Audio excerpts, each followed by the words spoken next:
স্থল নিম্নচাপের প্রভাবে দমকা হাওয়ার সাথে ভারী বৃষ্টি হচ্ছে দেশের বিভিন্ন জেলায়। এতে বেড়েছে জনভোগান্তি, জলাবদ্ধতা তৈরি হয়েছে বিভিন্ন স্থানে। বৃষ্টির কারণে কাজে বের হতে পারছে না মানুষ।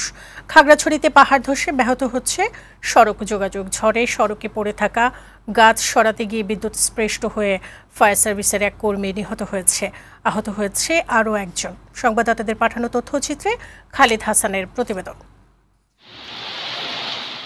ঘূর্ণিঝড় রিমালের প্রভাব কেটে গেলেও স্থল নিম্নচাপের কারণে দেশজুড়ে বৃষ্টি হচ্ছে। কোথাও কোথাও প্রবল বৃষ্টি হচ্ছে। সোমবার রাত থেকেই ভারী বৃষ্টি হচ্ছে চাঁদপুরে। গত ২৪ ঘন্টায় ২৫৭ মিলিমিটার বৃষ্টিপাত রেকর্ড করা হয়েছে এই জেলায়। মেঘনা নদীর পানি ৪ থেকে ৫ ফুট বৃদ্ধি পাওয়ায় চরাঞ্চলে কয়েকটি এলাকা ডুবে যায়। রাতভর বিরামহীন বৃষ্টি ও দমকা হাওয়ায় বিপর্যস্ত মৌলভীবাজারের জনজীবন। শহরের অনেক এলাকায় তৈরি হয়েছে জলাবদ্ধতা, বিদ্যুৎ বিচ্ছিন্ন বহু এলাকা, বাড়ছে নদ নদীর পানি। টানা বৃষ্টিতে চেঙ্গি নদীর পানি বাড়ায় প্লাবিত হয়েছে খাগড়াছড়ি শহরের নিম্নাঞ্চল।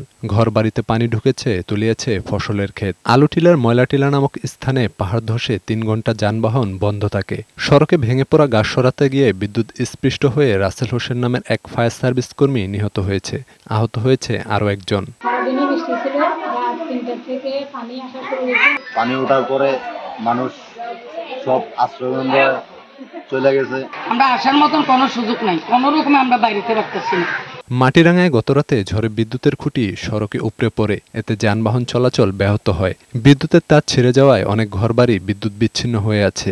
ইন্টারনেট পরিষেবাও বিঘ্নিত হচ্ছে। ৩ নং গোলাবাড়ি ইউনিয়নে খাগড়াছড়ি সদর ১, ২ সম্পূর্ণ বন্যায় প্লাবিত হচ্ছে, আর ৫, ৬ কিছু আংশিক, আবার ৩ নং ওয়ার্ডে এখানে একটা পাহাড় ধস হয়েছে। টানা বৃষ্টি আর উজানের ঢলে ফেনীর মুহুরী ও কহুয়া নদীর পানি বিপদসীমা ১০ সেন্টিমিটার উপর দিয়ে প্রবাহিত হচ্ছে।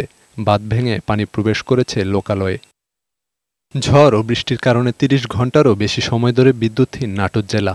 ঝড়ে ফসলের ব্যাপক ক্ষতি হয়েছে। মাদারীপুরেও রাত থেকে টানা বৃষ্টিতে ঘর থেকে বের হতে না পারায় ভোগান্তিতে কর্মজীবী মানুষ। ডেস্ক রিপোর্ট, বৈশাখী সংবাদ।